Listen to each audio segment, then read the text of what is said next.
இங்க ஒரு மகாராணி டெய்லியும் காலையில எழுந்து பால்ல தான் குளிக்கிறாங்க. எதுக்காக அப்படின்னா இவங்களோட ஸ்கின்னையும் அழகையும் யங்காவே வச்சுக்கிறதுக்கு. சோ அப்படி இவங்க குளிச்சு முடிச்சு வேஸ்டான பாலெல்லாம் இருக்கும் பாத்தீங்களா, அந்த பாலை பிடிக்கிறதுக்காக இந்த ஊர் மக்கள்லாம் அடிச்சு சண்டை போட்டுட்டு முந்திட்டு வந்து பிடிக்கிறாங்க. ஏன் அப்படின்னா அந்த மகாராணி குளிச்ச பால்ல நம்ம குளிச்சாவது அழகாவும் அப்படின்னு சொல்லிட்டு இந்த ஊர் மக்களுக்கு ஒரு நம்பிக்கை. ஆனா உண்மை என்ன அப்படின்னா ஆக்சுவலி இந்த மகாராணி வந்துட்டு ஒரு சூனியக்காரி. இவ எப்பயும் யங்காவே இருக்கணும்ன்றதுக்காக டெய்லி என்ன பண்றானா ஒரு வயசு பொண்ணை தூக்கிட்டு வந்து கழுத்தை பிடிச்சு தூக்கி அவளோட இளமை எல்லாத்தையும் இவ உறிஞ்சிக்கிறா. அப்படி உறிஞ்சதுக்கு அப்புறம் பார்த்தா அந்த பொண்ணு கிளவியாகி செத்து போயிடுறா. இந்த மகாராணிக்கு இளமை எல்லாம் திரும்பி யங்காவே மாறிடுறா. சோ இப்படியே டெய்லி ஒரு பொண்ணா பிடிச்சி இளமை எல்லாத்தையுமே உறிஞ்சாதான் இந்த மகாராணி யங்காவே இருப்பா. இல்ல அப்படின்னா இவளோட உண்மையான ரூபமான கிளவி ரூபம் ஐ மீன் சூனியக்காரியாவே மாறிடுவா. ஆக்சுவலி என்ன நடந்திருக்கு அப்படின்னா கொஞ்ச நாள் முன்னாடி இந்த நாட்டுடைய ராஜா வந்துட்டு இந்த சூனியக்காரியோட அழகுல மயங்கி இவளை கல்யாணம் பண்ணிட்டு இருப்பாரு. அப்படி கல்யாணம் பண்ணிட்டு ரெண்டு பேரும் ஃபர்ஸ்ட் நைட்ல ஜாலியா இருப்பாங்கன்னு பார்த்தா அந்த சூனியக்காரி இந்த ராஜாவை ஒரு கத்தி எடுத்து மட்டை பண்ணிடுறா.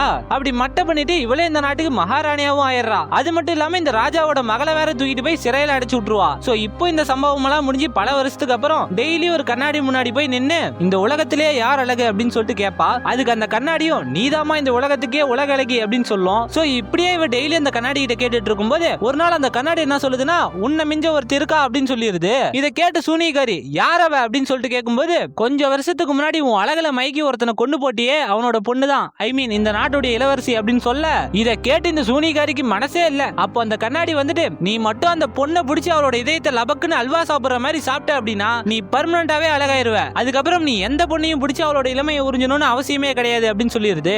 இதை கேட்டு இவ உடனே சிறையில இருக்க அந்த பொண்ணை பிடிச்சிட்டு வாங்கன்னு சொல்லிட்டு ஆர்டர் போட ஆனா அந்த பொண்ணு இதெல்லாம் தெரிஞ்சு எப்படியும் அந்த ஜெயில இருந்து தப்பிச்சு ஓடி வந்து குதிரையில ஏறி ஓடியா போயிடுறா. அப்படி போனவ வேற ஒரு நாட்டோட வீரர்கள்ட்டெல்லாம் இந்த நடந்த மேட்டரை பத்தி சொல்லி அவங்கள கூட்டிட்டு வந்து இந்த சூனியக்காரியை போட்டு தள்ளிடுறா. அதுக்கப்புறம் இந்த இளவரசி அந்த நாட்டுக்கு மகாராணியாவும் மாறிடுறா.